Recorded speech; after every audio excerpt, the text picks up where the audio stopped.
আমরা জনাব তারেক জিয়া রহমানের বিভিন্ন বক্তব্য শুনতে চাই। অত্যন্ত পরিতাপের বিষয়, হা ভোট এবং না ভোট নিয়ে ওনার একটা শব্দ আমরা দেখতে পাই নাই।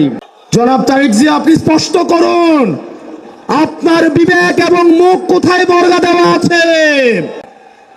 গত দীর্ঘ 17 বছর বিএনপি জামাতের অসংখ্য নেতা কর্মী গুম হয়েছে, খুন হয়েছে এই রাষ্ট্র ব্যবস্থা সংস্কারের জন্য।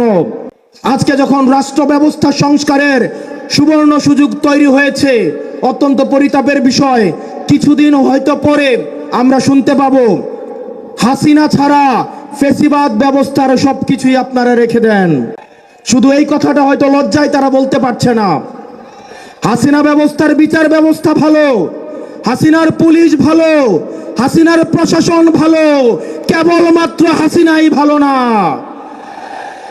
আজকে আপনারা হাসিনার সবকিছুকেই টিকিয়ে রাখতে চাচ্ছেন। এই তরুণ প্রজন্মের কাঠগড়ায় আপনাদেরকে দাঁড়াতে হবে।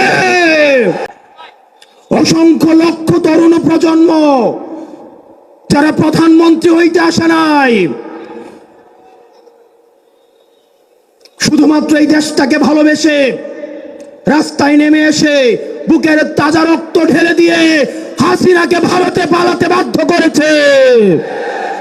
যারা হাসিনার ব্যবস্থা টিকিয়ে রাখতে চাইবে, আমার ভাই আবরার ফাহাদের মতো, আমার ভাই হাদির মতো, আমার ভাই আলিফের মতো আমরা যুগে যুগে রাস্তায় নেমে আসবো ইনশাআল্লাহ।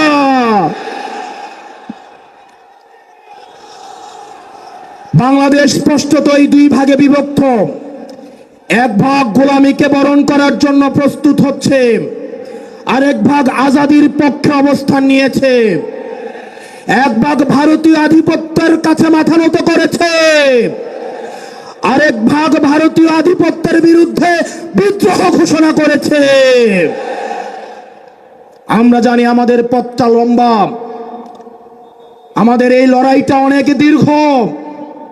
আমাদেরকে আবার সুপ্ত গুপ্তর এই ধরনের তৃতীয় শ্রেণীর ভাষা দিয়ে আবার হত্যাযোগ্য করে তোলার ষড়যন্ত্র করা হচ্ছে।